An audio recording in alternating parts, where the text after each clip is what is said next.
İsminiz va Adina? Mashina? 18.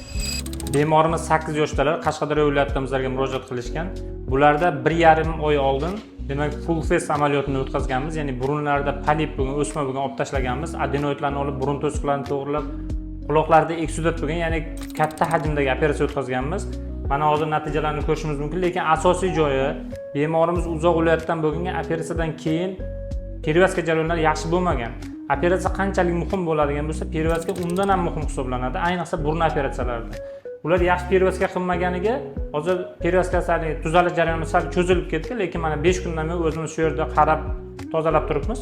Mana ko'rishimiz mumkin, burun to'siq tekis chig'anoqlar korreksiya qilingan, tomog'igacha demak ochiq turibdi. Mana demak pazuxalari ham ochilgan hammasi.